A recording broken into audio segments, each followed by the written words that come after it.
this is not an ordinary Minecraft sheep. Like, Meep is so much more than that, okay? I promise. This sheep actually took over YouTube, showing up in content all over the platform across many very well-known channels. If you take every YouTube video that Meep the sheep is in, they have garnered a combined total of over 50 million views, going on to capture the attention of YouTube themselves. And all of this was over a pet sheep I have in a block game.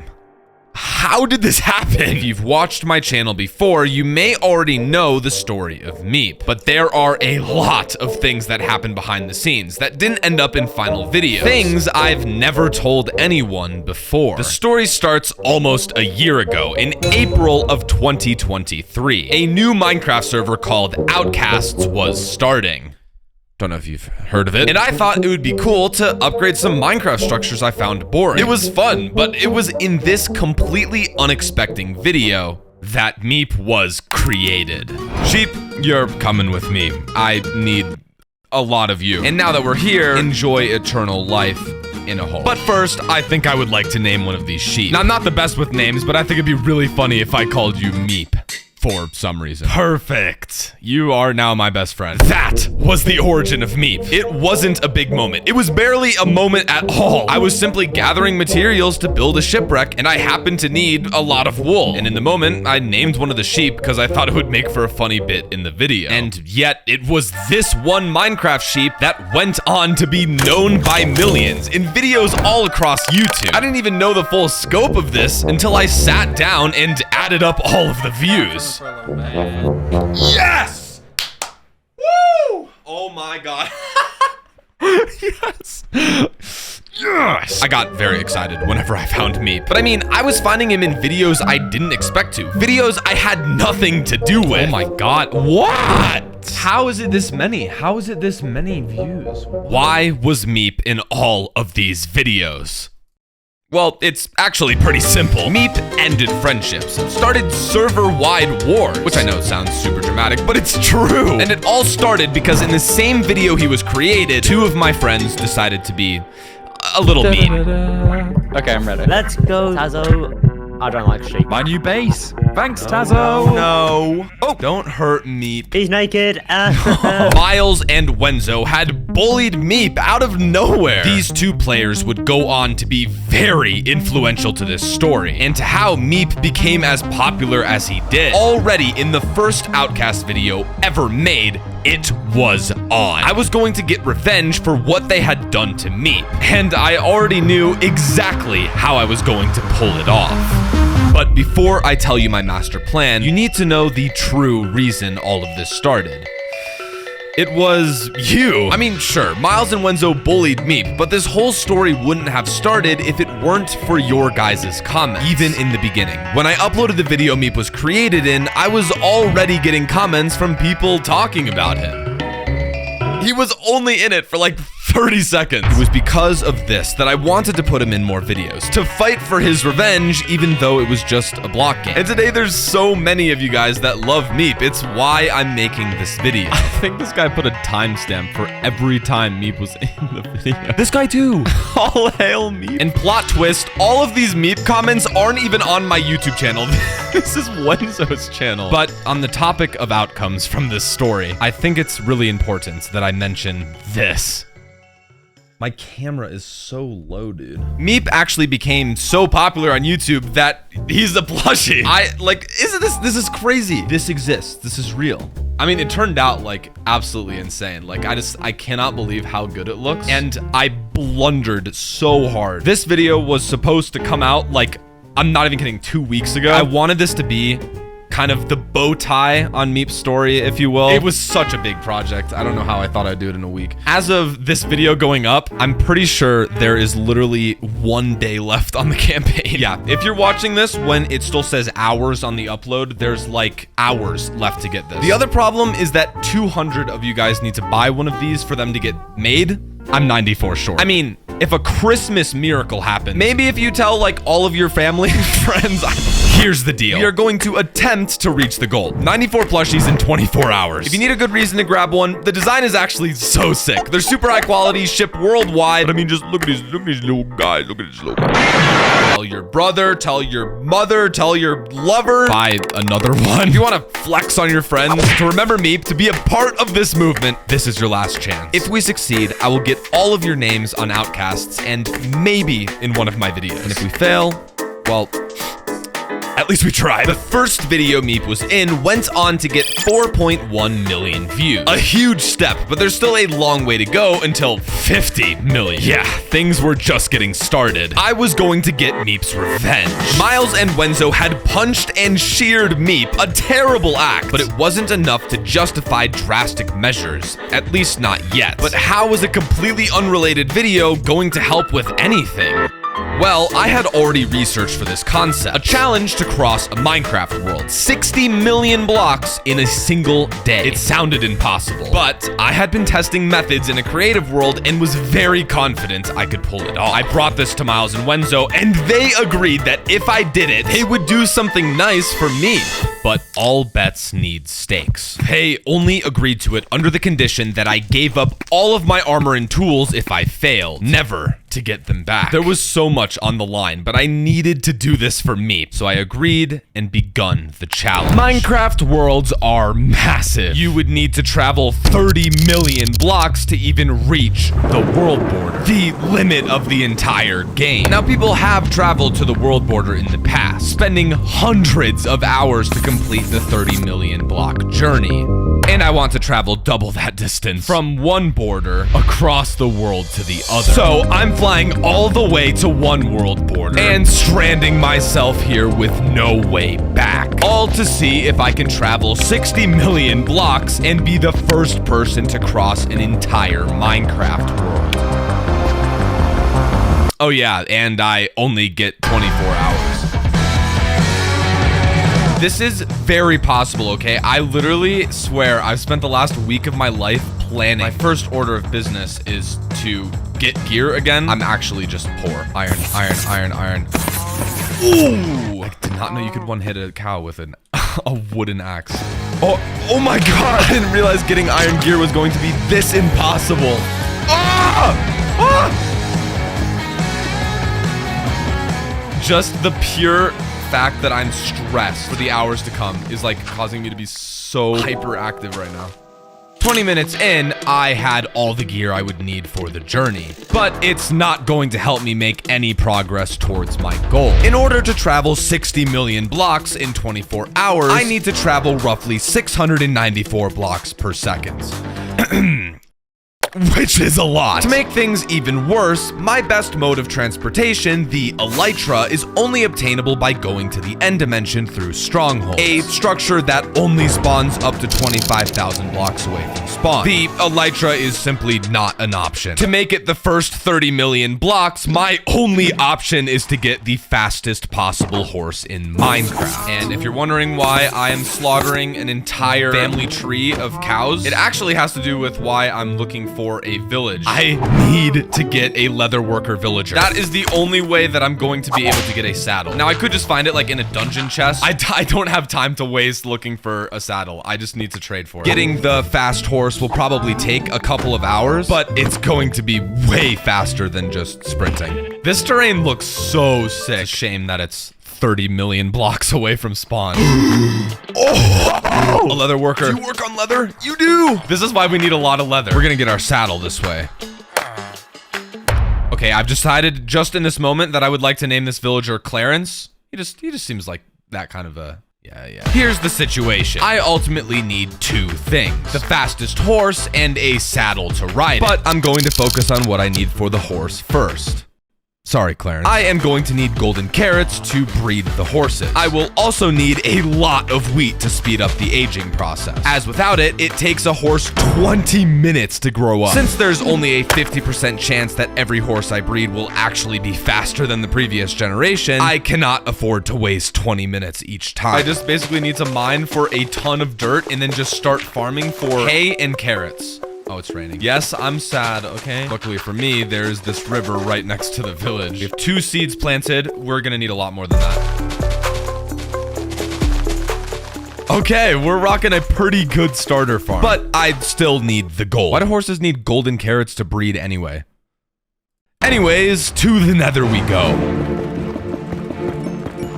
Here, I need to find a bastion, a Minecraft structure notable for having a lot of gold. Okay, the nether is way too dangerous. I need to get the gold and run. Gold by the pig faces? That's a piglin brute. I've never been more scared in my life. I can't believe I survived. This is somehow turning out to be a success, and 9 blocks of gold should hopefully be all I need. Also, it was only on my way back that I remembered that fossils exist in the nether. All of these bone blocks can be turned into bone meal to speed up the carrot and wheat farming. At this point, getting the required crops for the horse is a waiting game, so I turned my focus to the saddle. Clarence needs to go through 4 phases to reach his master level, where he is guaranteed to sell a saddle. Each phase is passed by selling a specific item. First leather, then flint, then rabbit hide, and finally emerald. Leather should be easy. Just gotta commit some cow genocide. There's a pillager outpost. Now, I wouldn't go over there, but I need these hay blocks more than you do, pillagers. Ah! Go, go, go, go, go. Ah! The great hay heist. Okay, oh, a goat horn. And carrots. Okay, this was actually really good. And finally, bottle of enchanting for good luck. Go! Run for the hills! Okay, raiding the pillager outpost was fun, but I'm getting off track. It's officially 1 hour into the challenge. I'm back, Clarence, I'm back. Let's go. I have a gift for you, Clarence. The rest of the leather. To be fair, my situation wasn't all that bad. I would gather materials I needed for the saddle while waiting for the crops to grow, and then expand the farm after each harvest. We have a system, baby. Let's go!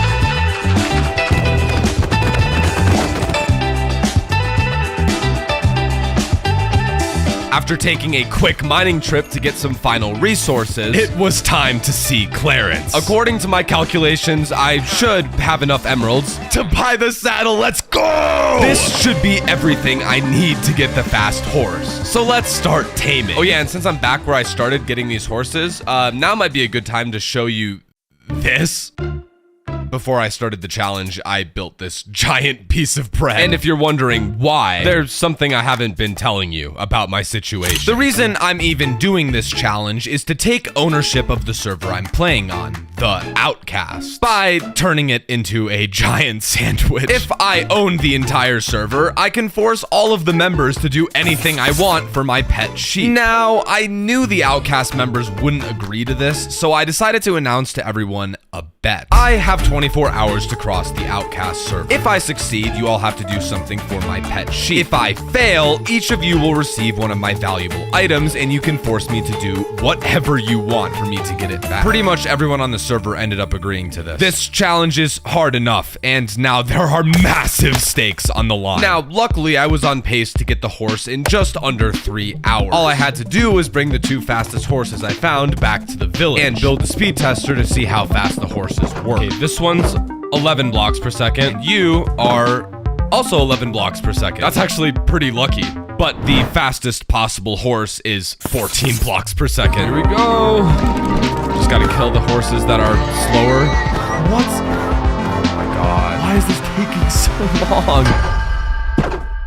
Oh, finally! Wait, let me double check this. Okay, barely 14 blocks per second. Goodbye, Clarence. I'm gonna buy a pink leather cap in your memory. I need to leave. Go, go, go, go, go, go. Come on, come on. We're entering the nether to start the journey at 5 hours in. Oh my god. It's a bit behind schedule, but my coordinates are finally counting down from 30 million as the journey begins.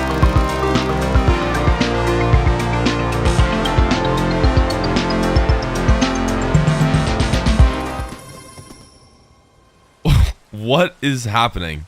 Gotta love when Minecraft servers act like this. But I should just have to relog. What is happening? Wait, How is that even possible? No. How did that even happen? This is the point where everything in your regularly scheduled tazoh video goes horribly wrong. The server had failed to load chunks as I was traveling, and somehow this sent me and my 5 hours of progress straight into the void. Since I didn't expect riding a horse on the nether roof to be dangerous, my spawn point wasn't set, and I was thrown all the way back to spawn 29 million blocks away. For the challenge to be valid and to win the bet I had placed on the server members, I would have to go all the way back to where I died and then complete the journey from there.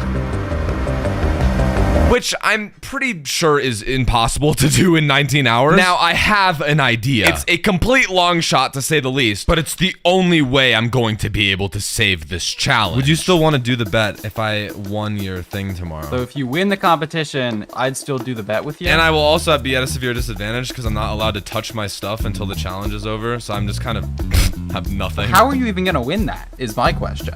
I mean, pure skill is always on the table. If you can do that, yeah, you know what, I'd fine. Bacon Waffles was hosting a diamond mining competition the next day. Everyone agreed that if I managed to win, I could continue my journey from spawn, and my bet would stay valid. Now, I was going to waste some of my time participating in this event, but at this point, I have no better option. So it's time to turn my focus to becoming the best diamond miner. I'm not even kidding. I actively did research. I planned out each item I would need. I went as far as experimenting to find the most optimal strip mining method. What's weird though is I found that subscribing seems to have no effect on my diamond rates. Please subscribe. Out of nowhere, I found something that no one has seemed to notice. See, fossils spawn in desert and swamp biomes, which is nothing special, but if they spawn below Y level 0, there is guaranteed to be a ton of diamonds. Since the Outcast server seed is public, I can post it on this website and find all the diamond fossils I could ever want. I'm winning this for you, Meep. Okay, the plan is in place, but I still can't waste too much time. Let's speedrun the items I need. Okay, in an hour I managed to get the food, ender pearls, and the god pickaxe. Let's head to the closest desert. Deposit everything. Set my spawn. I'm so nervous, dude. My plan was to show up to the event with no items to my name. This way, the members would think that I had no chance of winning and let their guard down. From there, I would die, collect my items, and mine as many diamond fossils I could in the 1 hour time limit. This victory is still going to be really hard to earn. I mean, another contestant could get really lucky and win. So just in case my stress levels weren't high enough already, I decided to live stream the entire event. We're gonna have 1 hour of mining time, and at 1 hour, I'll say, all right, guys, stop mining, and you all put your diamonds in your particular chest. And also, Tazoh has so much writing on this. His entire video. Yeah, my entire video is on this. If he loses this, he's basically screwed. Step 1 was complete. Everyone thought I had no chance of winning. Now, all I had to do was optimal death. Goodbye, guys. Okay, now the challenge really begins. Woo! Okay, now they don't have a single clue.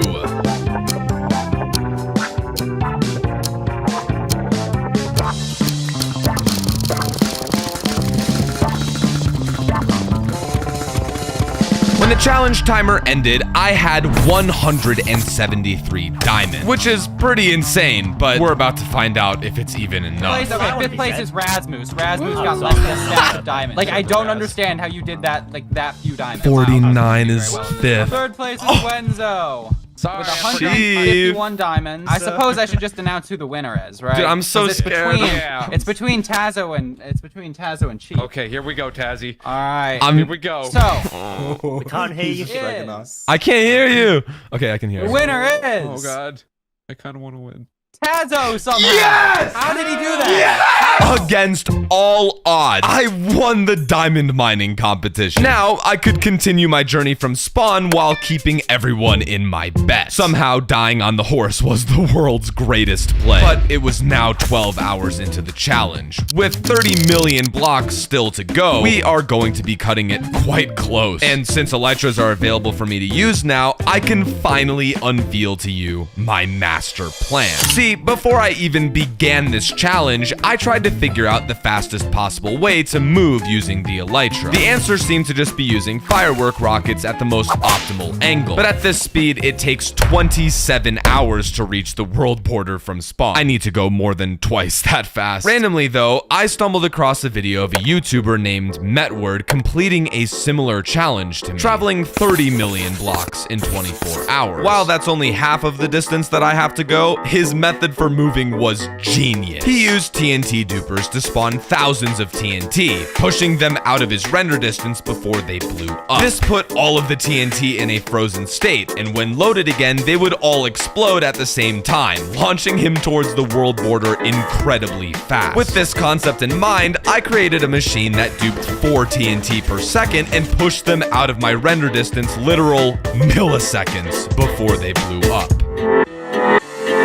This would theoretically allow for me to dupe upwards of 10, 20, 30,000 TNT and be able to load them all without crashing the server. I could achieve a speed no one had ever seen before in Minecraft. Now, I had planned on gathering the materials for this machine during the diamond mining competition, but unfortunately, I need to force someone to help me get my gear back. Chief, another member on the server, recently started a detective agency, and his main concern has been saving a glitched villager named Gary.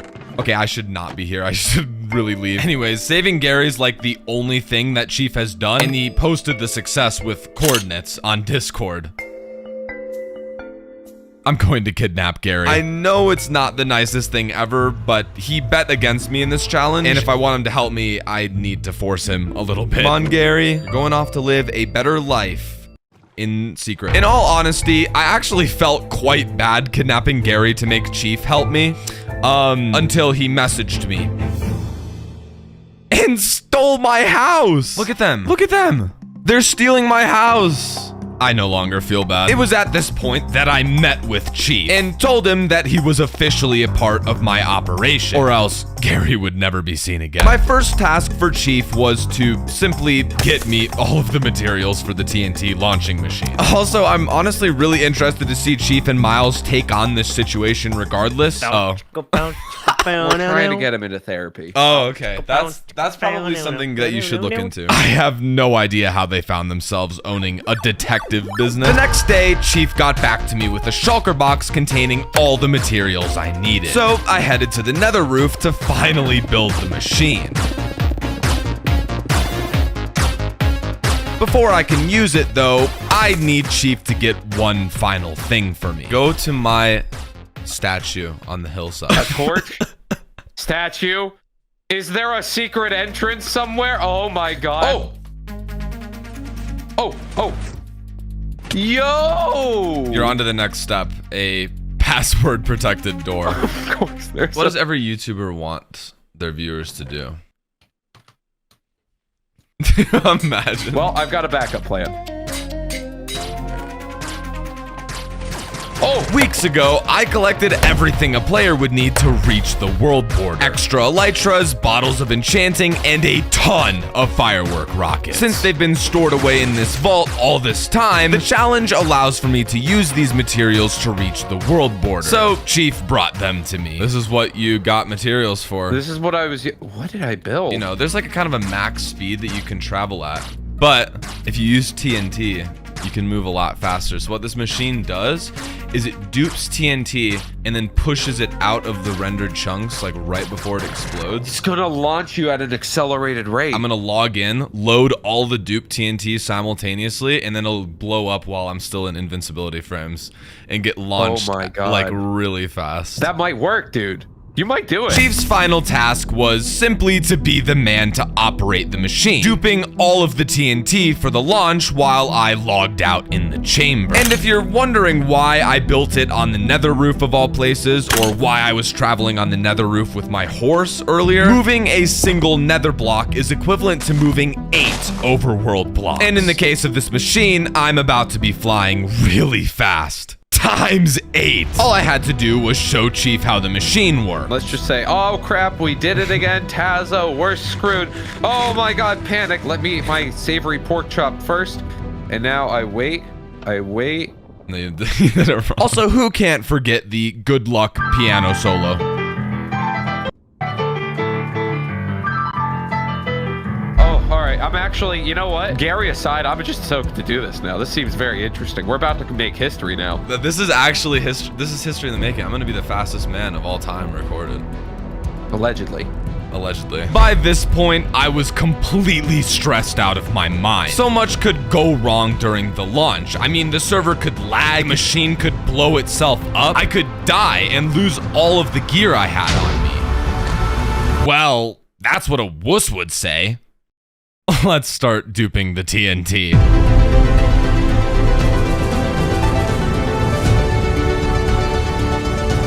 After nearly 3 hours of TNT duping, we estimated that there was 22,000 unloaded TNT. And at this point, there was nothing anyone could do to stop this operation, so I just decided to show everyone on the server history being made. Oh god, here it comes, here it comes. So,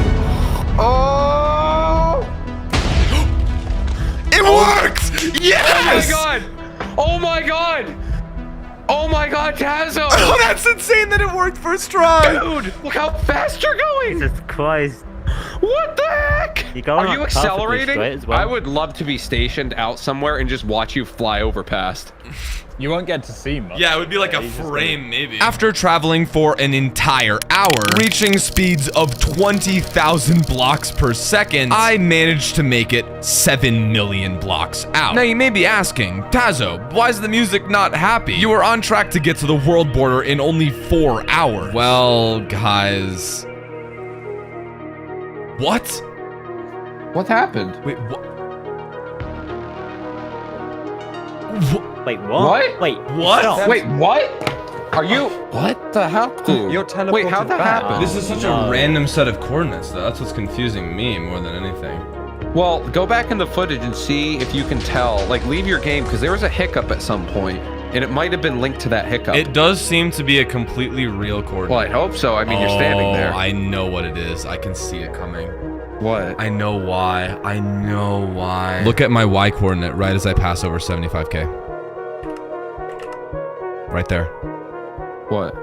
I'm touching the nether roof right there. I think the server finally loaded a tick, and anytime I've done testing around moving this fast where I'm like just moving through unloaded chunks, the server, like the second you pass through the nether ceiling and like into real blocks, you'll get lag back there. Ultimately, the first launch was a failure, and I was now down to 10 hours left with no progress. Chief was also only able to help dupe the TNT for one more attempt. So this time we duped 25,000 TNT to make up for the time loss. But this time, after traveling for 2 hours, the server failed to save my position. I timed out and lost all of my progress again. Now with 8 hours left, I was by myself, and successfully pulling off a launch on my own was going to be near impossible. See, logging out in the chamber allowed me to be perfectly positioned each time, and since you can't take damage when you first join a Minecraft server, I could withstand the blast of the TNT without dying. Now, my only option was to throw a pearl towards the chamber and then unload it before it landed. That way, I could make it teleport me when I was finished duping the TNT.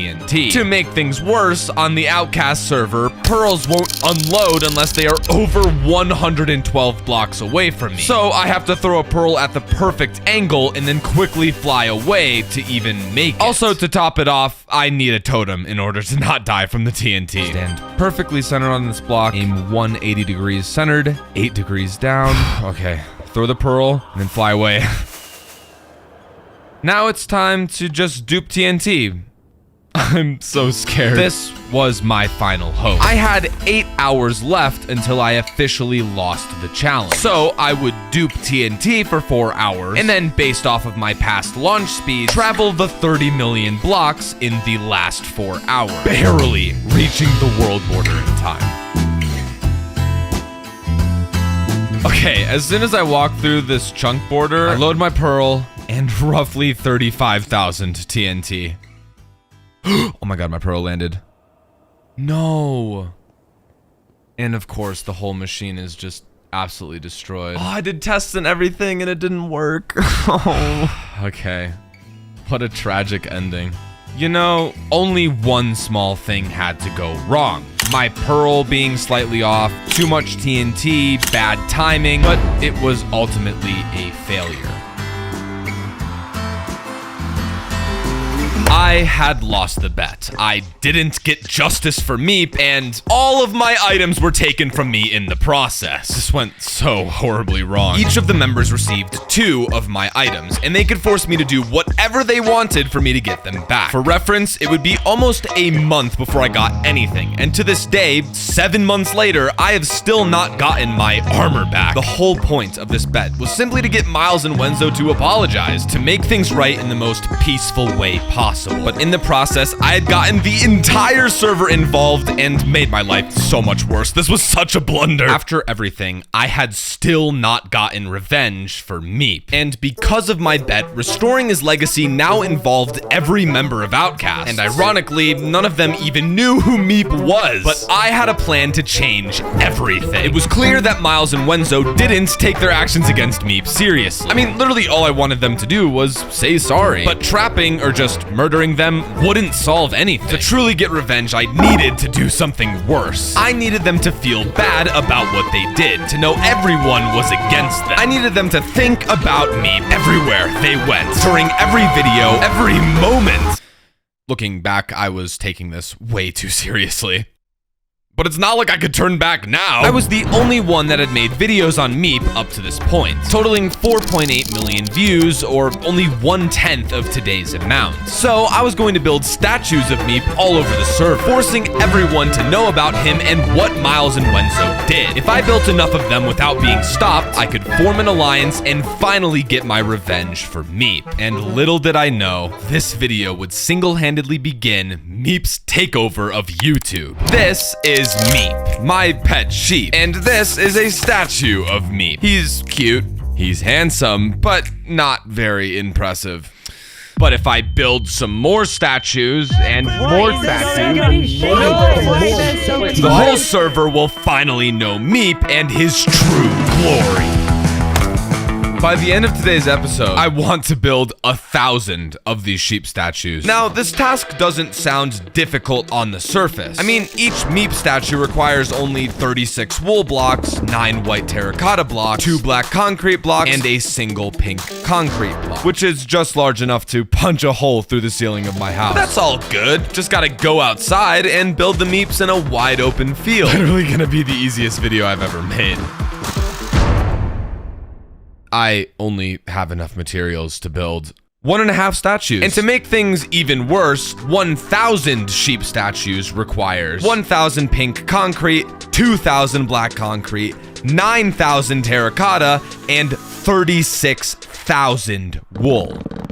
All of these chests need to be filled up with their respective material. The thing I need most is wool, and it's coincidentally the hardest material to get. Yeah, we're gonna work towards that first. I need to make a massive sheep farm, since manually shearing hundreds of sheep will be much faster and cheaper than making an automatic wool farm.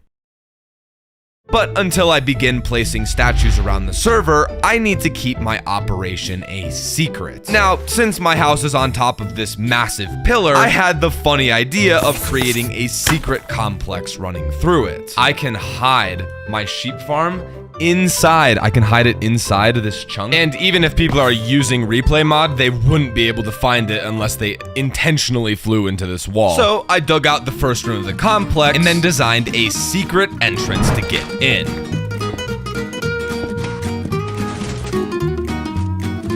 What? I don't know what I'm doing wrong. This is so difficult. This is such a small amount of space to do this in. It's cool! That feels so insane for that to finally work. Getting out of the complex is a bit scuffed, but it's fine. Now I can actually build the sheep farm. 1, 2, 3, 4, 5 rooms for sheep to roam and eat grass. And then 2 floors below that to farm wheat for breeding the sheep. After adding spruce trapdoors around the water elevator for maximum space, it's time to rescue Meep. How's it been overlooking these structures for an entire month? The only thing Meep likes to say on camera is subscribe for some reason. Spinning. He's breakdancing. Drop him from here into the water. Get in the boat. Get in the boat. Come on, Meep. Okay. I think this is working. Yes! He's up, and I think I just found his future wife. Also, I unlocked my brain and realized that the spruce trap doors look super suspicious. So I removed them. That's enough about me, though. I've been making super good progress on getting the wool, but it's time to turn my focus to the other materials I need. Black and pink concrete and white terracotta. Now, normally, I would just use the duping machine on the server for the black and pink concrete, but the end dimension is a super high traffic area for server members. I mean, there's the concrete duper I want to use, and also the void trading system, the Enderman XP farm, and copper farm. It would be way too dangerous for me to use the duping machine if I want to keep this whole thing a secret. So I need to mine for the sand and gravel and craft all of the concrete manually. But this is where it really gets bad. If you've been paying close attention, I've actually been using iron gear for the entirety of this video. That's because I made a bet with 6 server members in the last episode. If I managed to travel 60 million blocks in 24 hours, they would have to give Meep the respect he deserved. But I lost and was forced to give away all of my items to those who had bet against me. These members are the very reason that I'm placing 1,000 Meep statues all over the server. Now, to get the thousands of materials I need, I will have to get my tools back somehow. But while I think of ideas, I have enough resources to build the first 10 Meeps. Let's go, baby!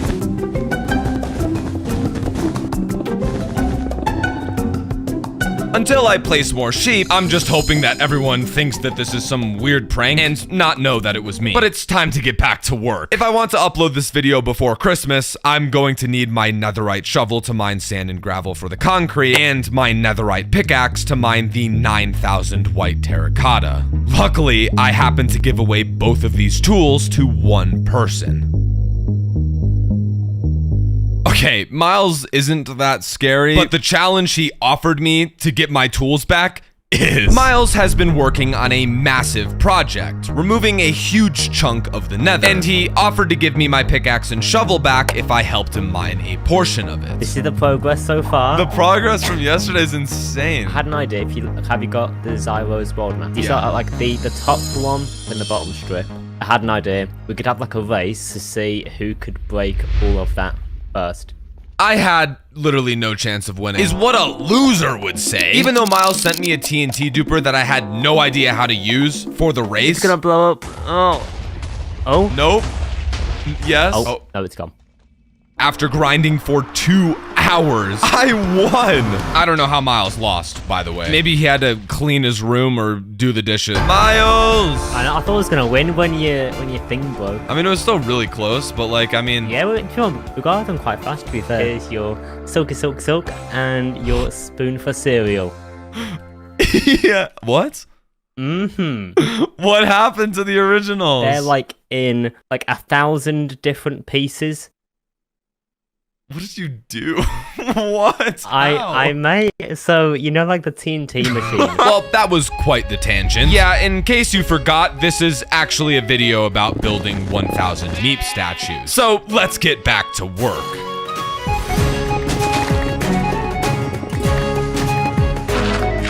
Over the past few days, my sheep farm has been working passively, generating me just over a double chest of wool. With all of the white terracotta collected, along with the sand and gravel for the concrete, I actually have enough materials to build 90 sheep, bringing the count to 100 total. Progress is finally being made, baby.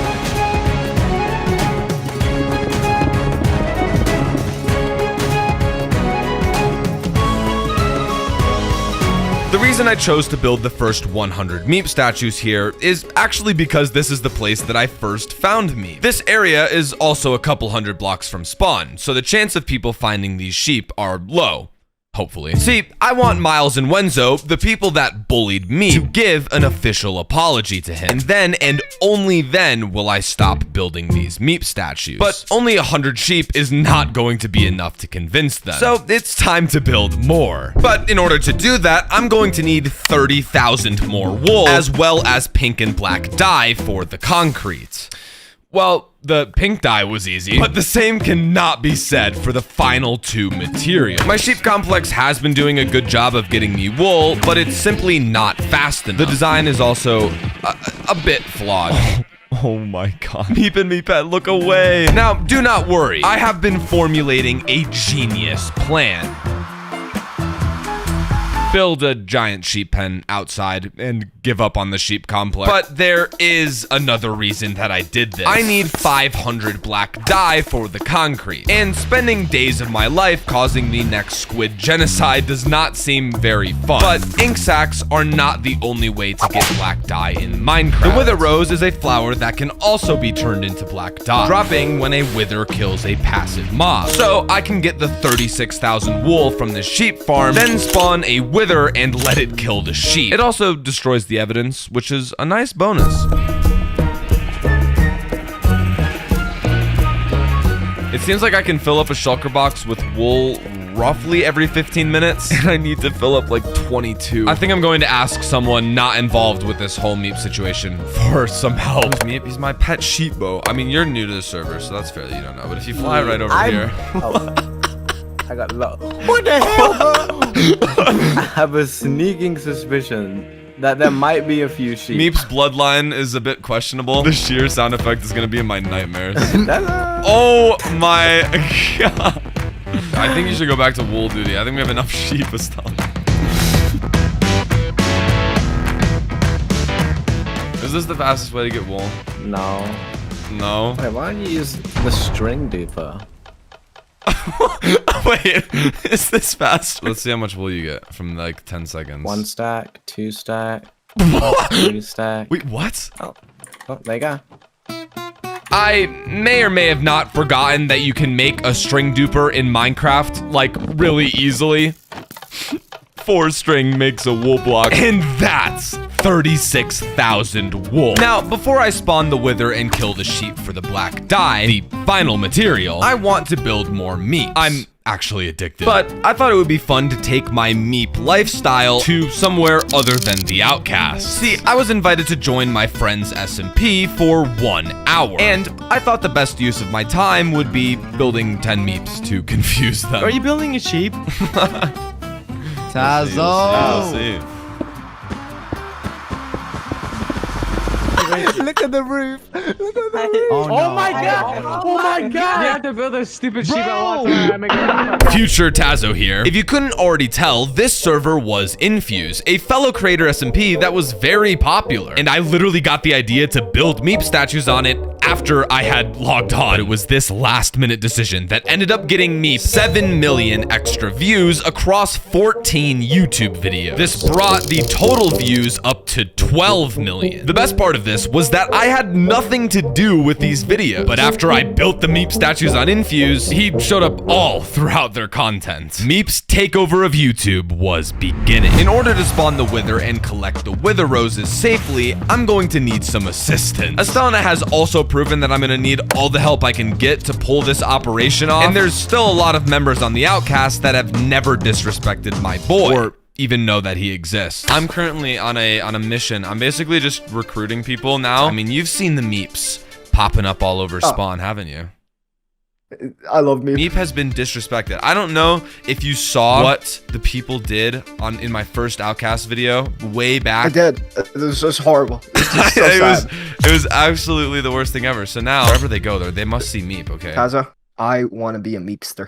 A Meepster? Is that what we call ourselves? Look, I'm asking Aeon to help me with the wither because I'm really scared to accidentally blow up spawn or myself. Go for it. Wait, I gotta name it. Yes! Oh! Oh! Oh! He's perfect. I'm getting the wither roses. I got a stack now. Oh god. We have enough. Now we start killing it. Go! Please. Oh, it's gonna be so close. My sword sucks balls. Yes! Yes. Oh my god. We decided to build a giant stone meep to serve as a memorial to all of the sheep that had helped us get the wither rose. Definitely not because we didn't want to repair the landscape. After this incredible bonding experience, gathering the final materials for the 1,000 meep statue, Aeon and I decided to build 150 sheep in celebration, bringing the count up to 250 total. To place this many, they literally had to go everywhere.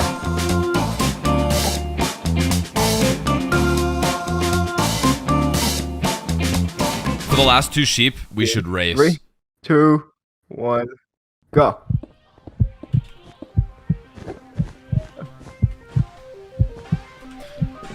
Done.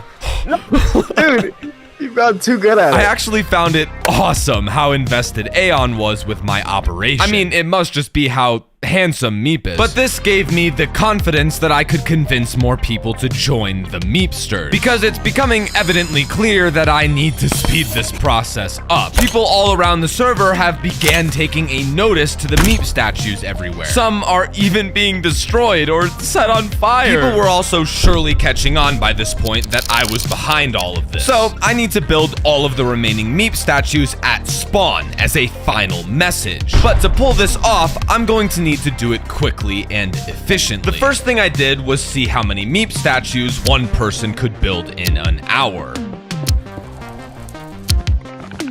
With 20 seconds to spare, I build the 100th Meep. So now the overworld has 64 more Meeps, and the nether has 36 more Meeps. That's a pretty good day's work. Based on my testing, a team of 5 people could build the 500 remaining Meep statues in under an hour. So after going out and recruiting 2 more members to the Meepsters, I have a plan. Aeon is going to host a game show 1,000 blocks away to move everyone from spawn. Then I will meet with the Meepsters, split the materials, and build as many statues as possible until the game show is over.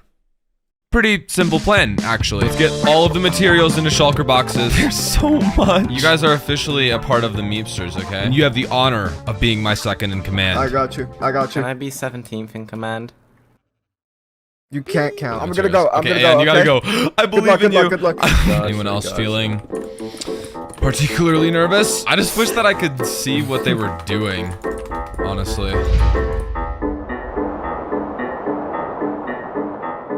That's how you do it, Miles. all right? Oh Take god, notes. there's a streaker! Miles, Yeah. I'm gonna ask a question, and then it is your job to try and score the highest up on the board, okay? I asked one Google search what the most active Minecraft countries are. UK. United States. India. Venezuela. No, I'm kidding.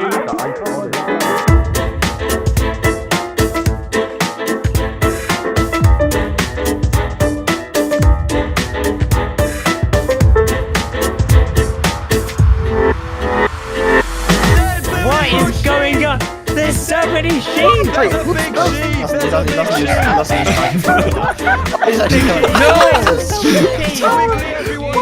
I want one last thing from you guys, okay? Specifically Miles and Wenzo. I will stop building sheep if you personally say sorry to Meep. Go down into there, into the secret lair. Oh, there's scared going down there. Oh god. This is Meep in the flesh. This is the very sheep that you sheared and punched in episode 1. Why And is then- me pet here? Me pet, move. You're not canon. Yeah, come on, get out. You're not gonna help progress the story. Meep, we are very sorry. For absolutely nothing. Get out of here. Miles and Wenzo doubled down. An outcome I honestly didn't see coming. But while I had failed once again to get an apology out of them, I actually wasn't worried. My plan had worked. Everyone on Outcasts knew about Meep and what Miles and Wenzo did. A resistance had formed. The Meepsters, albeit a questionable name, would go on to help for the remainder of this story. But that was only a small part of it. My plan had sparked Meep's takeover of YouTube. On screen is every Outcast video that was made while I built Meep statues. 9 videos, totaling 13 million views. Meep is throughout all of them, each receiving a ton of comments because of this. And because of the one time I was a guest on Infuse and spent my time building 10 Meep statues, 14 videos on Infuse went on to have Meep in them. All of these videos combined meant that Meep had now been seen by a total of 25 million times. All from this one funny idea I had. So, after this success, why wasn't this the end of the story? I mean, Miles and Wenzo both uploaded videos with Meep. There's so many sheep just watching. Because of this, a lot of people were commenting, letting them know everything they did wrong. I'm so proud of you guys. This should have been the end. I thought all of the Meep comments on their videos would cause Miles and Wenzo to apologize, but it didn't. In fact, they things got worse. For one, the first meepster I recruited had his entire video affected by this. What had seemed like a very normal visit back to spawn was about to turn into one of the most unique and dangerous interactions of my life. Aeon from Minecraft. Oh no! Okay, maybe this guy's a bit of an idiot. Aeon was working on a redstone village to protect his pet, a villager. We teamed up over our complicated pet situations in hopes of helping each other Due to out. my newly found friendship with Tazoh, we would now be under constant threat, including the redstone village. And since we were severely underprepared, is that iron armor? Our alliance had put his pet villager in danger alongside me, and during our final operation of covering spawn in the statues, his villager Kevin was stolen. And after finally completing the mission, I returned home to a missing Kevin. Oh my god, man, I knew this was a mistake. I knew trusting anyone on this server would be a massive mistake. People on this server clearly valued their Minecraft pets higher than the other people of the server. This meant all-out war. Other pets were now getting involved in this mess. And even worse, other members were as well. Shortly after building the 1,000 Meep statues, a player named Bacon Waffles would make an entire video pranking me. Basically, my plan is I want to fill his house with sheep. Because, all right, he likes sheep so much, and let's see how much he really likes sheep when his house is completely filled with them, all right? I think his opinion might change a little bit. Oh. Man's gonna have mutton for months. Now, I know this seems super harmless. They just spent like an hour breeding sheep in my house, but you have to see what they did at the end. I hope Meep isn't in here somewhere. Oh, you know what? You know, actually, okay, so I will admit, I was maybe in your base a little bit. I did actually find Meep. I put them in a boat. Oh, here, I'll kill the other sheep just like in the boat. Was that?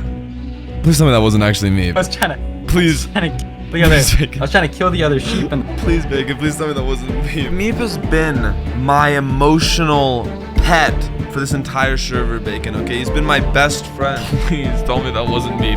Please. Bro, where is he going? How long do I keep this going for, guys? I feel like he's getting really sad now. I feel like he's getting really sad. Bacon, pick up the call. Pick up the Discord call. Can you explain yourself? What is going on? Well, I didn't mean. Yeah. Okay. You know what? Yeah. Okay. I'm not that mean. Meep. He's alive. Yeah. So I didn't kill Meep, and that would have been pretty evil, right? Hey, stop. He faked Meep's death for a prank. In this moment, my heart genuinely dropped, because if it wasn't fake, the past 2 months would have been for nothing. However, this whole ordeal gave me a really good idea. If I could make Miles or Wenzo feel the same way, I think it'd be enough to make them apologize. I could finally get Meep's revenge. And if they still don't, they're actually psychopaths. I would start with Wenzo, because if you didn't know, he has a pet of his own. A pet he cares about a lot. Clyde the Frog, who he got months before Meep even existed and has shown up in every one of his videos since. Ironic, I know. But I had a really good idea to get revenge. I want to get Wenzo's reaction to me torturing his pet frog, Clyde. So I will be housing my entire operation in my brand new frog complex. And right in the center is the pit. I haven't dug it out yet. I'll get to that. Okay, now the pit is dug out. It is a pit all the way down to bedrock with a staircase. Now, my funniest idea for torturing Clyde, Wenzo's pet frog, is to put his children in danger. And I'm going to do it by building this. Frog exhibits all the way down the pit. Each room will have one of Clyde's children, and each room will also have a different way you can die in Minecraft. I know this is incredibly mean, but drastic times call for drastic measures. This first exhibit literally just has one hidden piece of TNT. It's so beautiful. And here's the thing. The lower you go in the pit, Clyde's children will be in increasingly dangerous exhibits, with the final one at the bottom being for Clyde himself, where we'll put him over the void. But you've probably noticed something. I don't have Clyde. Obviously, I can't just get any normal frog for this project, even though Wenzo loves frogs, like a lot. Using his own pet for my prank will guarantee the best possible reaction. To steal Clyde safely, I raided some end cities and made splash healing potions. And I also needed to collect some milk. See, Clyde isn't just in Wenzo's house. That would be too easy. Yeah, no, Clyde is in there. Wenzo made a whole video building this place, bringing Clyde here in the process. But then Miles decided to destroy this huge region of nether around it. Clyde could not be in a more dangerous location. Look at him down there. What is he doing to that chicken? It's actually hilarious how hard it's going. Yeah, see, like literally an elder guardian here. And to make things worse, for this prank to be effective against Wenzo, I needed to replace Clyde with a lookalike. Frog. The closest frog I could find was 3,000 blocks away.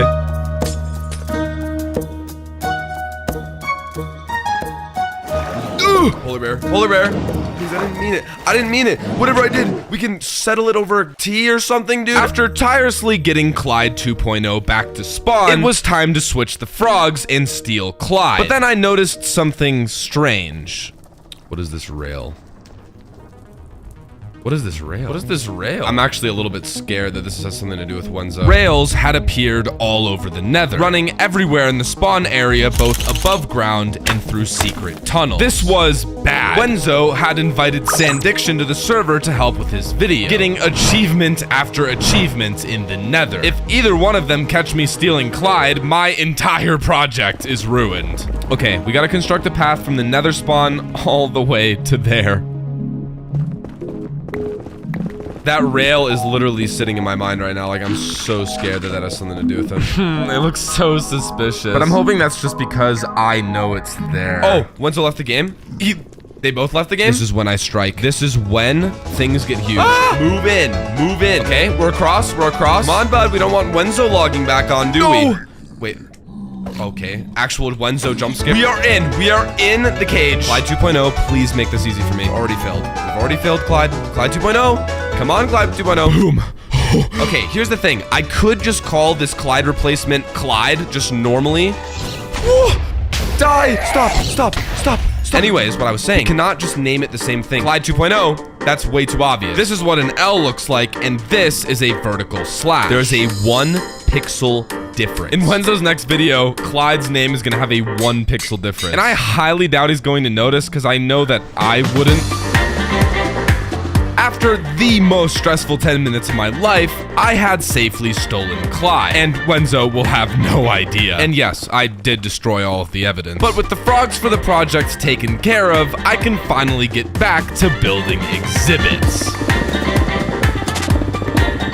And complete. Now I know what you're thinking. None of these cactuses can actually do damage, but a frog will inevitably just die on accident. Like, it'll just run into a normal cactus and die. And I know this video concept is brutal, but we don't want them to actually die. So instead, we just have cactuses inside of these flower pots. Nice and safe. But just to make this room actually dangerous in some way, I left it up to the player. You know, there'll be a frog in there, and if you press this button, you can send the frog to an early grave.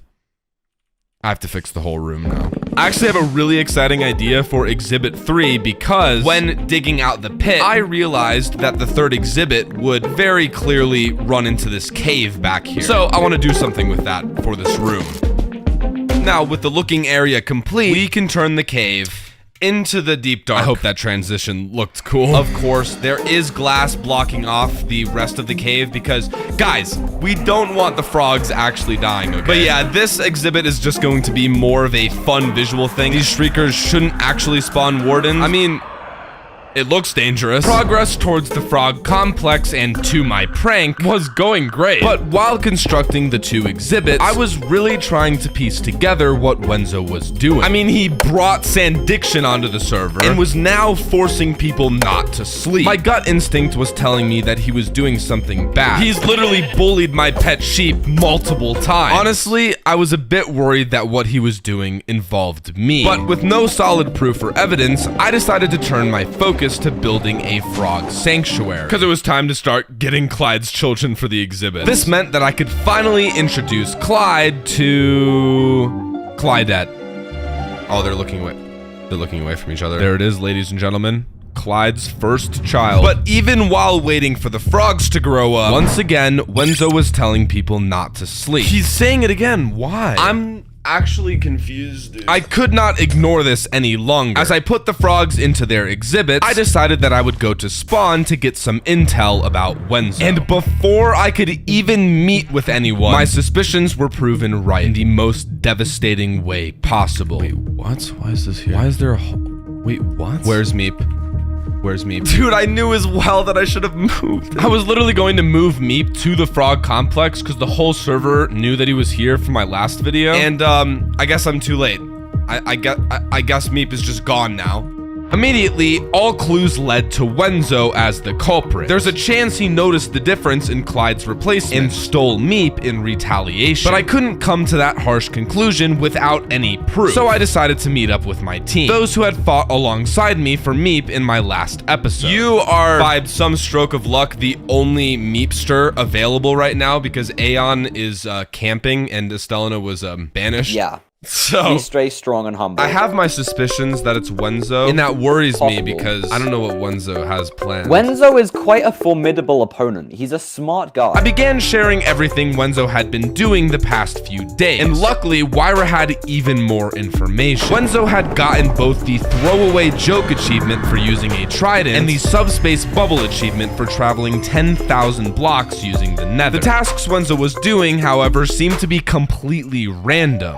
So we tried to trick one of his teammates into giving us more information about his plans. I honestly, all I did was just help out a little bit for like 10 minutes earlier on. He said, swear by Herobrine, like you were not telling anyone. Okay. I did if it's that. on Herobrine's word. I did it on Herobrine's word, so. Yeah, okay. After everything, all we could piece together is that Wenzo's project was really far away and he was forcing people not to sleep to start thunderstorms.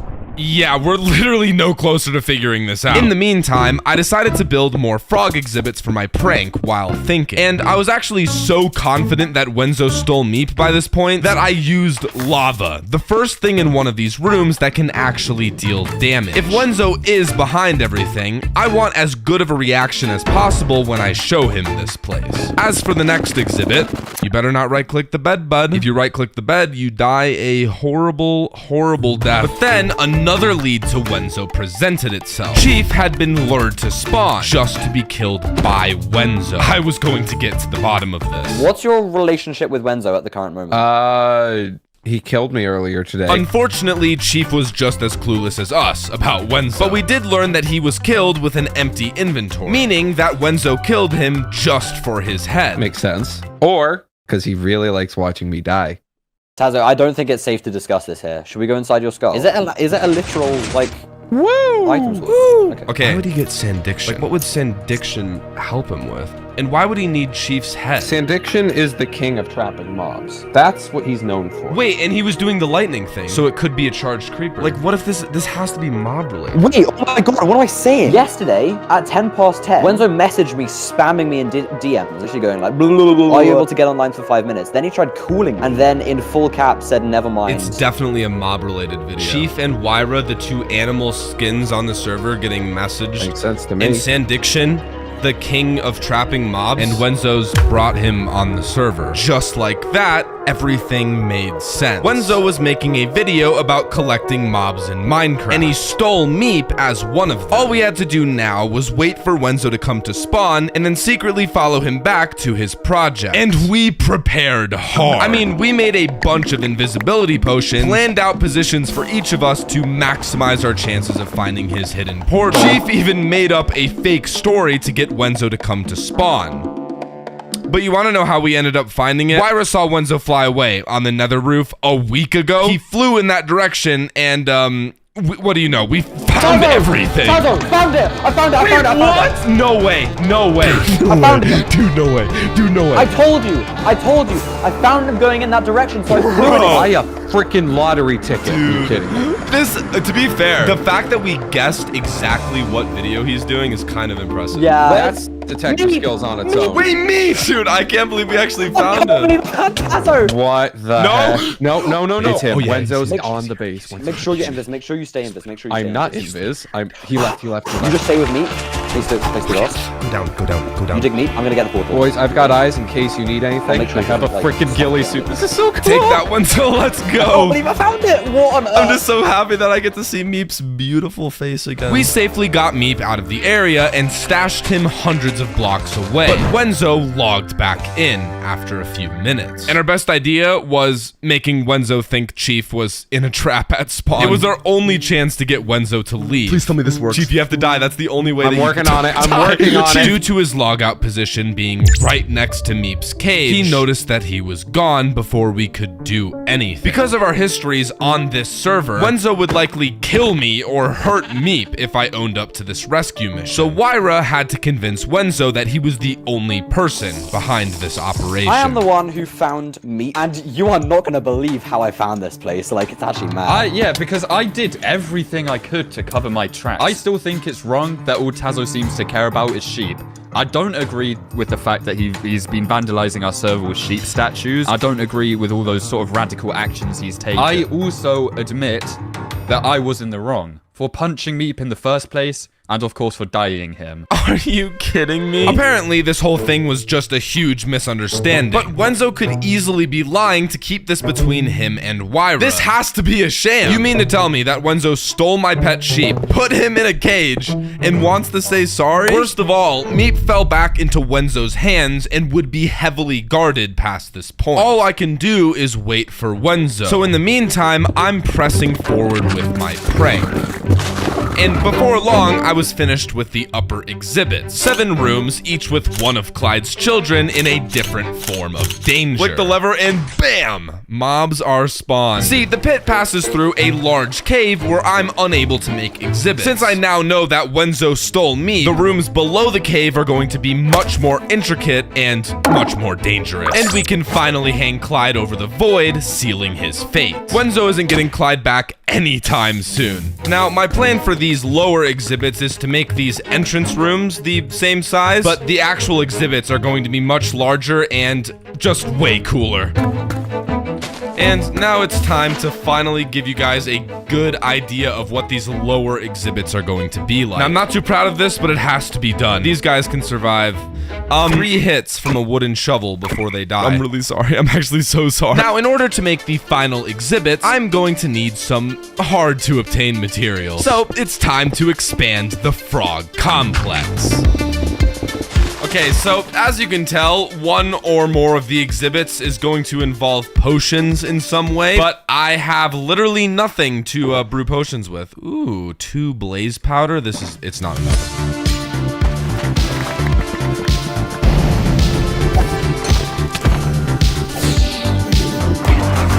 Yeah, I needed a lot of things. I hope you like my montage. The only thing left to do before our brewing layer is complete is to build a place to farm nether wart. There we go. This area is really looking nice. This should be everything I need for the 2 types of potions that I'm going to be making. And the first potion I need is poison. The good thing about poison is that it damages the frog, but it will not kill it. Nether wart, spider eyes, redstone, and gunpowder, and also blaze powder. And just like that, we have splash potions of poison. I just have to repeat that process 4 times. Now we can get to work on the next exhibit. I don't know why I did that. Why did I do that? Why did I do that? I don't want to talk about it.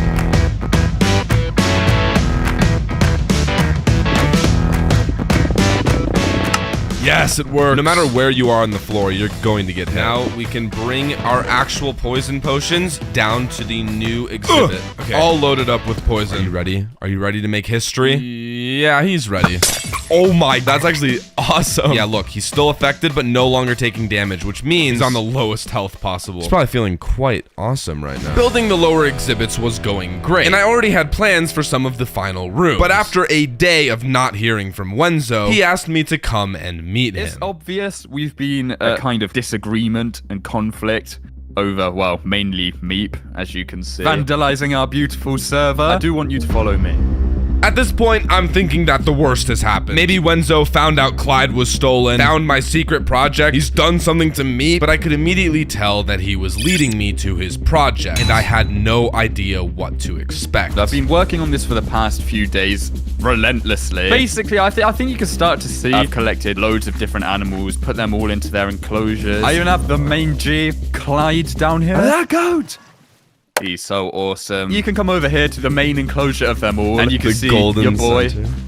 the guy you've been missing this whole time. I didn't want to do any shearing or dyeing. I think I've done enough of that in the past. I hope you can see me kind of kidnapping Meep wasn't some sort of act of hostility or was not with mean intentions. It's all to kind of, I don't know how to say this, but kind of to apologize. Like, I don't mind you still spreading the message of meep over the server. I feel like we could figure out a better way to do that. Yeah, he wasn't lying this whole time. Wenzo still has no idea that I'm trying to get revenge and that I stole Clyde and am torturing him. And just to prove his innocence even more, he showed me this. If we look here, you'll see there's a group chat named Skulk. 9 members? He is going to be taking over the entirety of our spawn with Skulk to get back at Tazoh for placing meeps everywhere. Miles had formed a team of 9 players, all planning on covering Spawn and Skulk in retaliation to the meep statues I built. And I think Miles was also doing it because he's losing in our sub race to 500k. Anyway, Wenzo, the owner of the frog that I've been, lack for a better word, torturing, wanted to join me. I had no idea what to do, but there was no time to think. I don't want Spawn or any of our server covered in skull. So Wenzo and I are going to team up against Miles. And we thought of a funny way to get him back. While him and his team play Skulk all over Spawn, we'll be turning Miles's base completely granite. It's his least favorite block. Okay, according to Wenzo, they are starting far from Spawn and moving their way in. This is actually perfect. If we get caught, it's over. He far outnumbers us. Yeah, hopefully he has no reason to come to his underground area. Oh, this looks absolutely horrible, though. This is already looking absolutely disgusting in here. But, I mean, it will be a taste of his own medicine, because he's literally basically doing the same thing to Spawn. This is gonna look so ugly. It looks so bad. I'm sure he's gonna love it. This room literally looks like the embodiment of vomit. Yeah, it's beautiful.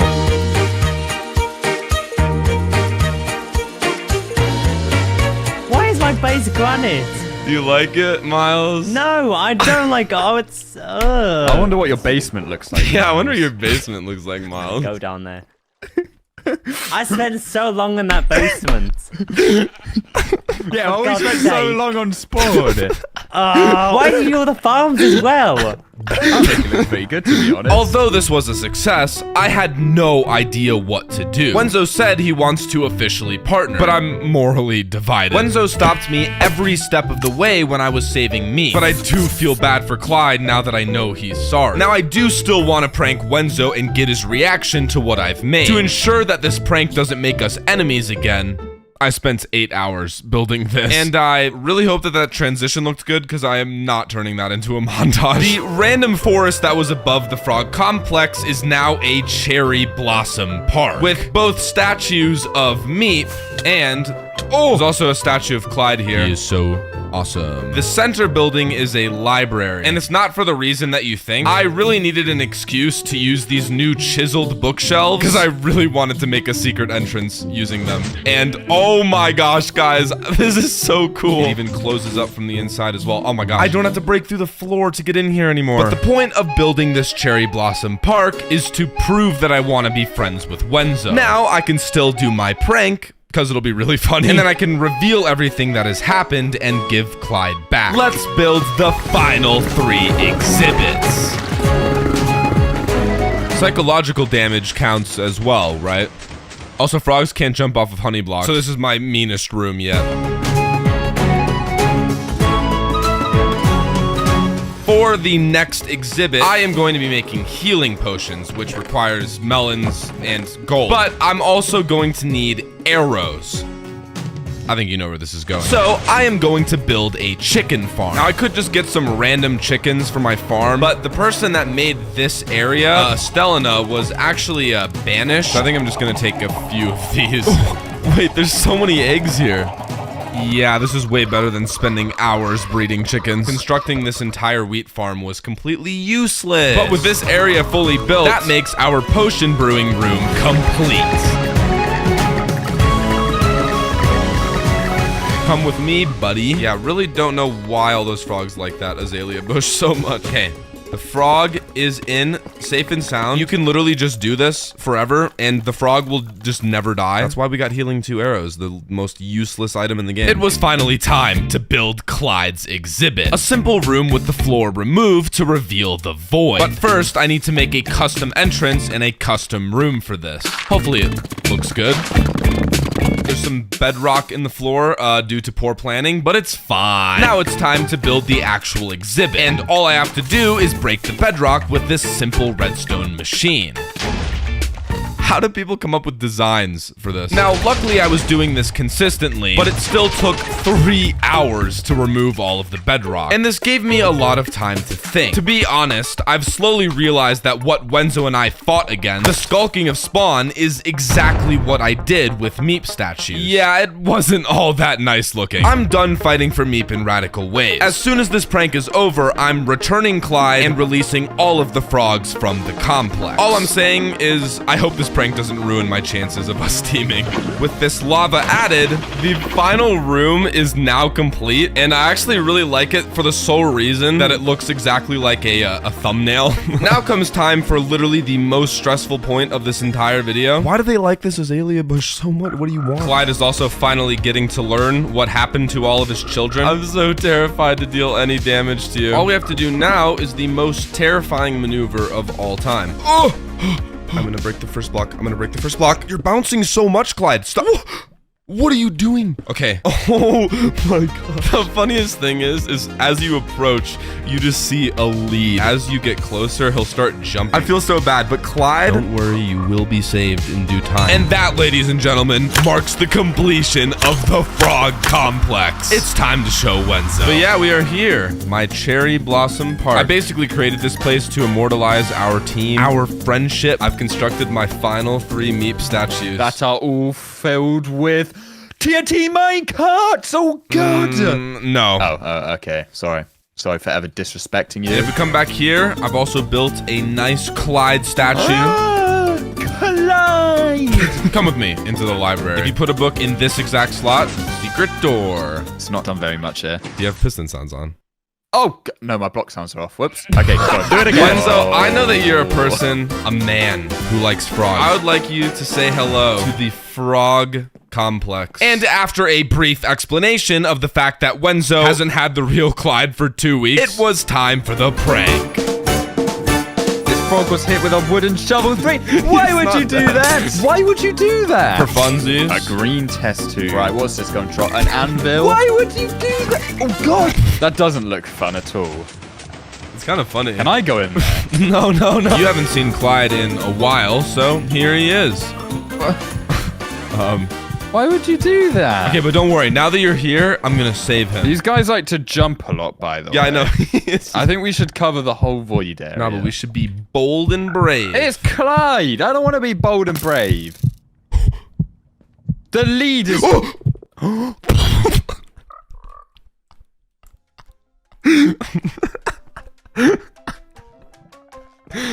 I'm just kidding. Clyde's right here. Oh my god! I thought I killed Clyde! Wait, Wenzo, does this mean that Clyde X Meep is real? I don't want you to phrase it like that. Wenzo and I were officially teammates, which is crazy to think about considering we could not have been on worse terms at the start of that video. But it's true, the meep situation was behind us and I'd gotten my revenge. Things were actually going great. My dedicated video to meep was not one I expected to do well, but it had now garnered over 2 million views. On top of this, videos continued to come out with meep scattered all throughout them. Wenzo's was one of these videos, a massive project with the sole purpose of apologizing to Meep. This and many others went on to do insanely well. And by this point, Meep had been seen 37 million times. But it wasn't just views. A lot of people were starting to notice. A lot of people were commenting about Meep across my videos, across other Outcast videos, across Minecraft as a whole. This somehow caught the attention of YouTube themselves. The official account commented under my video, Meep deserves the world, with a bleeding emoji. This has 18,000 likes, which is crazy. It's literally the most popular comment on my entire channel. But even after these massive successes, there was still... Okay, he's not that scary, but his actions are... Miles had also made a video about Meep, but it wasn't to apologize. It wasn't even by accident. He was fighting back. During the video I had just made, Miles covered the entirety of Outcast spawn in Skulk, which is a pretty terrible looking block if I'm gonna be honest. But it was all in retaliation to the Meep statues I built. But despite that, we seem to be making some pretty decent progress. Why is there a sheep statue here? And why are there so many of them? But it turns out they all belong to Tazoh, you know, the guy who hated Skulk. So I think it'd be pretty funny if I make an ocean of Skulk blocks surrounding all of his sheep so they can never eat grass again. Sorry Tazoh, but this is what you get for hating Skulk. Hi Tazoh. Hi. What are you doing, Miles? Nothing. Sounds good. I'm gonna leave. The coast is clear. At first, I wasn't too worried about this. I mean, Miles had placed a ton of Skulk by this point, but the Meepsters and I were able to completely undo his progress in a single stream.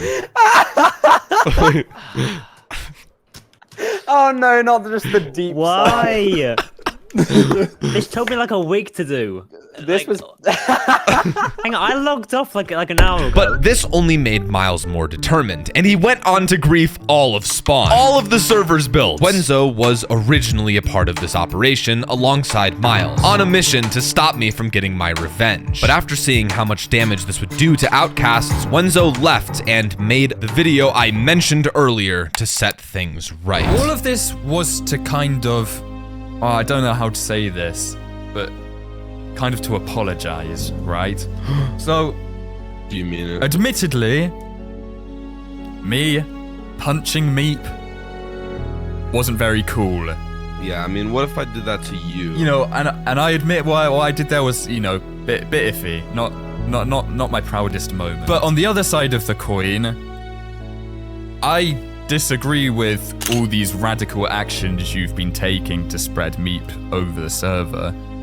I think the sheep everywhere at spawn, you know, it seems this whole situation's just gone a bit too far, and I don't know. I just can't agree with the whole server being ruled by one mob. You know, there's a lot more to life than just sheep, Tazoh.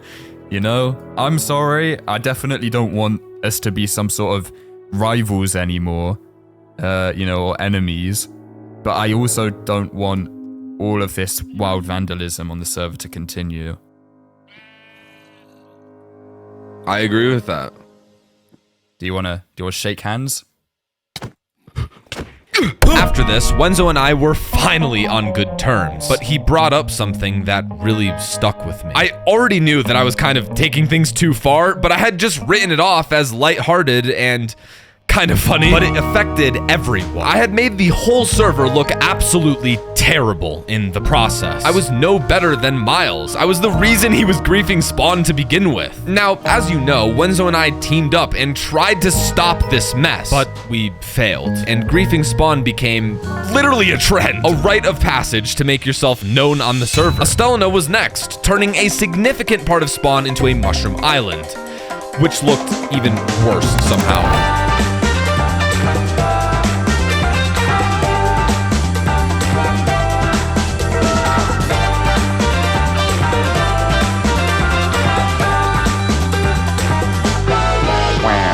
Look at what we have accomplished today. We did it.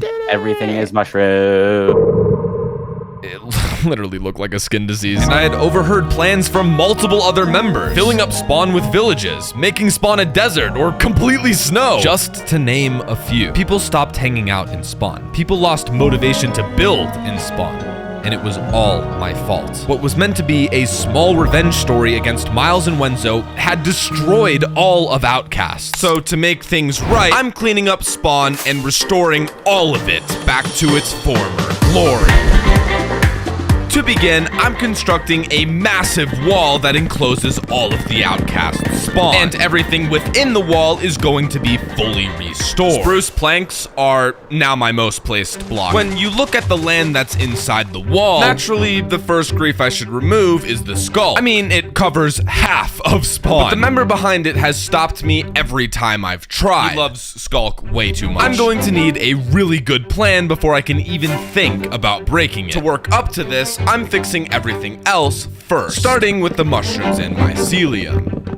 Now, the reason the center of spawn looks like a mushroom island is because of a member named Estella. I'm not gonna get into details, but she was on trial to be imprisoned over in an actual, like, dream SMP high security prison. Come through here, I press the button, it sends the thing back, and also opens my side, their side. You go through the door. I originally wanted to keep my operation a secret, but I'm the reason why the members, including Estella, destroyed spawn in the first place. 2 months ago, I was the first person to grief spawn, placing 1,000 sheep statues. This started the Spawn Saga, a fight to see which member could cause the most destruction with what they love. My sheep, mushrooms, the skull. I felt really bad, so we worked together to clear her name.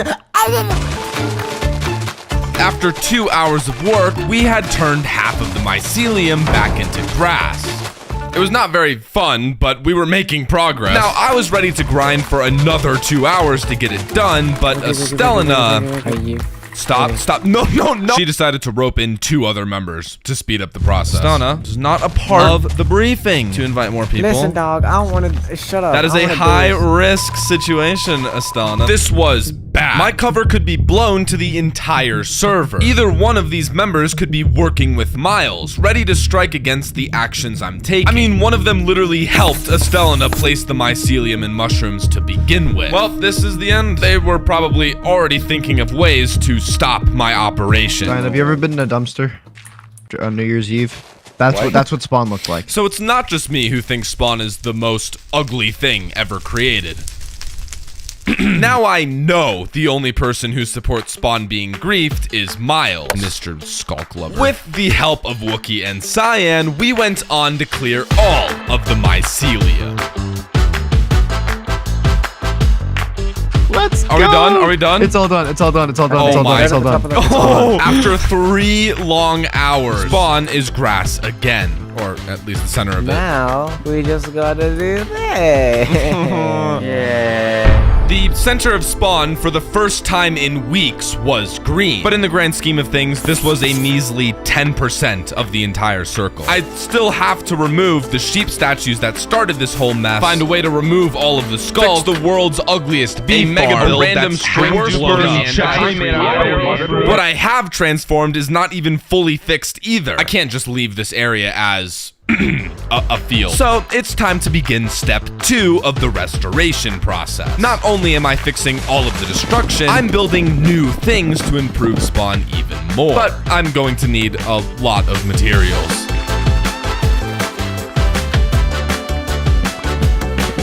I hope you enjoyed my epic and inspiring montage. Now, with the mycelium destroyed, there are 3 things that I want to add to the center of spawn for everyone to enjoy. First being pathways everywhere.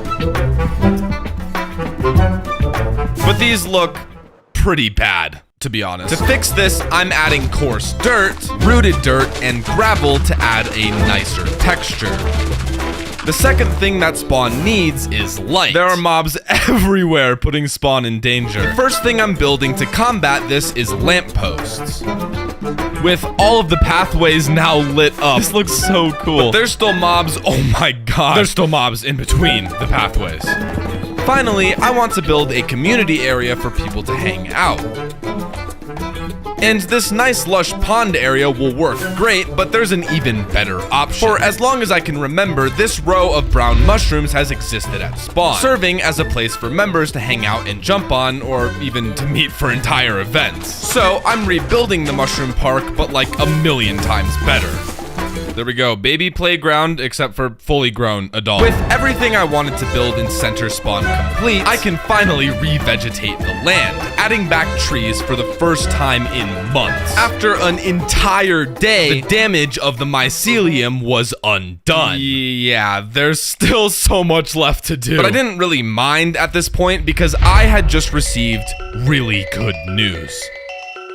See, before I even began restoring spawn, me and my teammate Wenzo brainstormed ways to destroy Miles' skull. Removing it once and for all would be the only way to keep spawn restored. But we couldn't do it alone. Hundreds of thousands of skulk covered spawn. I mean, it would take days for the 2 of us to break it. So, Wenzo spent the past day interviewing people and building a team. And while he distracts Miles, I will lead everyone into spawn to destroy the skull. With this plan in motion, it was only a matter of time before Miles was finally defeated. Not on the server, though, but in our sub-race to 500,000 subscribers.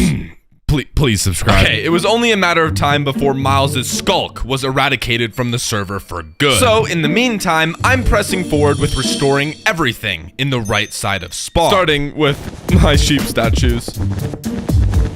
And I don't want to see any comments about me hating Meep. It's not like that. I still want to immortalize him on the server, as well as the other griefs done to Spawn, to remember never to go back. Luckily, the mycelium and skulk is already taken care of, with Estelina's base and Miles's warden statue respective. To remember Meep, I'm building a giant sheep statue. And to make it even better, I designed a custom wool farm for every color. Now I just need to get a bunch of sheep from all the way out here. Just a little heist. Yeah. Yes. And just like that, the ultimate sheep farm is now complete. Meep's legacy can live on at spawn in the form of something actually useful. I'm very happy with the design I came up with because it is so cute. With this built and a sugarcane farm already here, I want to turn this lower corner of spawn into the farm district. Now, we do have a lot of farms outside of spawn, but members have recently been needing both cactus and wheat. So I built a giant grass block next to the giant sheep. Inside the block is a huge automatic cactus farm, and surrounding it is a lot of wheat. With the addition of pathways and lighting, the farm district is now in place, and other than the skulk, this lower quadrant of spawn is fully restored. If you're an Outcast member watching this, feel free to build a farm if you want. It was at this point that Wenzo showed me what he was working on. A house made of every block in Minecraft. A distraction to keep Miles away from spawn long enough to break the skull. It looks like an industrial storage room if you look at it from this side, and then you just come over here. It looks like a bunker. We're making pretty good progress. I mean, we've got a few days until we're actually pulling off the final plan. I need to be done by the time it rolls around, or else, we're screwed.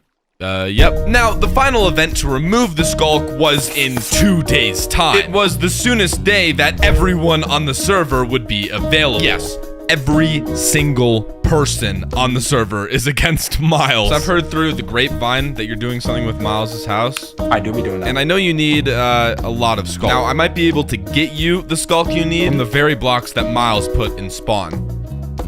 Yippee! One of the members even had plans to take Miles' skulk and build him a new base with it to keep him happy. But now, in the next 2 days, I also had to get 15 Silk Touch hose and prepare to move Miles' current house out of spawn. Restoring everything else in time was going to be really difficult. That is until I thought of a really good idea. See, I still have to fix these 2 quadrants of spawn. To speed up this process, I'm introducing unpaid labor. Sort of. There's power in numbers, especially when it comes to building. So I'm hosting a server-wide event. Every member can build whatever minigame they want, and together we will create the brand new Outcasts theme park. Yeah! Woo! Guys, this is gonna be so awesome. And just like that, Connect 4 in Minecraft. This area looks somehow even cooler than I was expecting. You can play Connect 4, tic-tac-toe, Russian roulette, a totem popper, archery, yes, football, yes, iceboat racing, and nothing. I couldn't make it. The world's most advanced game of all time. Click the lever, and that turns this row of redstone on, and then it shifts the redstone block over to here. Powers this little area, moves this dirt, and when there's 5 dirt in here, it moves the redstone block. Depending on the item. With the first of 2 quadrants now taken care of, all I had left to fix was still a lot. This final quadrant of spawn has 3 big things that need to be restored. Multiple ugly farms, reefed bases, and everything else. We remove Miles' skulk tomorrow. Let's begin step 1, making the farms actually look good. Okay, that's the chicken farm fix, but that's the least of my worries. This bee farm has been at spawn for close to 3 months, and it is possibly the worst thing I've ever seen. Okay, this looks actually so sick as well. I'm so happy with the design because I actually custom made it to fit perfectly over the farm. That area looks so cool. Now, I also need to fix the redstone so that the farm still works from the outside.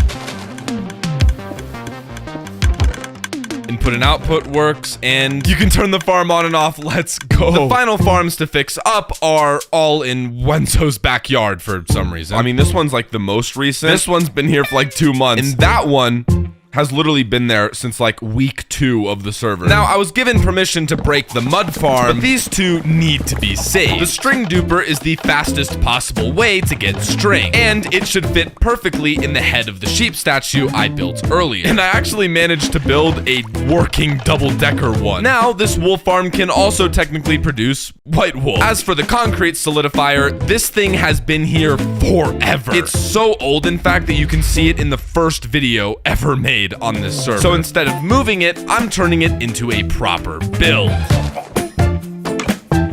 Being a small replica of Wenzo's house, this is actually the funniest thing of all time. With the farms complete, it's time for step 2, restoring the griefed bases at spawn. And my own house was subjected to this. For some reason, someone turned the blue ring in my hat orange, but that's nothing in comparison to Aeon's base that got blown up.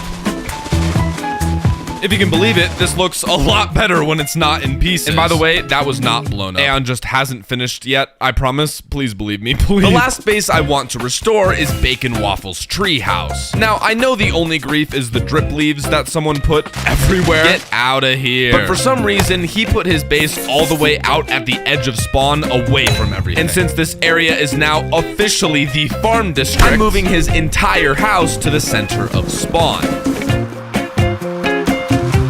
All of the bases have been restored. Now, I just have to do step 3. The random stuff that didn't fit into a category. This chest, gone. This yellow sheep, double gone. This pile of anvils, now one big anvil. Because this bozo won't let me remove them.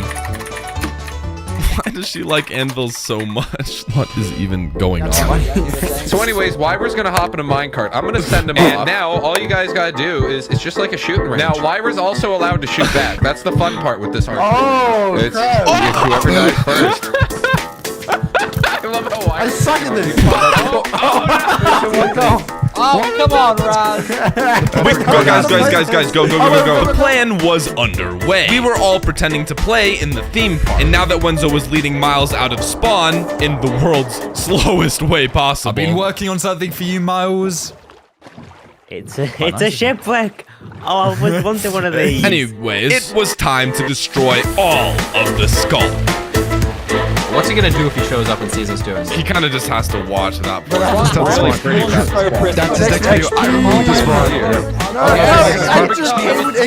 To top off this final restoration, I was tasked with moving Miles's base from the center of spawn all the way out to the edge. The Outcast server will finally look good again, and he won't even be able to see it. He'll be outcasted, if you will. see what I did there?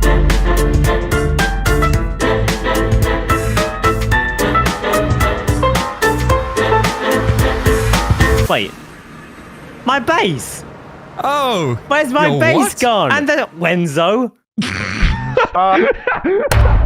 It was over. In one way or another, I had gotten my revenge on Miles and Wenzo like I had set out to do in the beginning. Now, obviously, there were some major hiccups along the way, but it made for one of the most fun experiences and content I've ever had on YouTube. But as I said at the start of this video, it's you guys that made this whole story as fun as it was. Just watching the love for Meep grow was honestly so heartwarming. I loved seeing all of the comments you guys left about him. Seeing all of the fan art you guys have made in the Outcast community Discord. It is genuinely so cool. Thank you. And yeah, that's how a Minecraft sheep took over YouTube. Even after my part in the saga ended, many videos still came out that referenced or were completely influenced by him. And as of today, there are 58 unique videos with Meep in it, for a combined total of 56 million views. And for now, this is the end of Meep's story. Or is it? I'm just kidding. Actually, I don't know. I mean, who knows?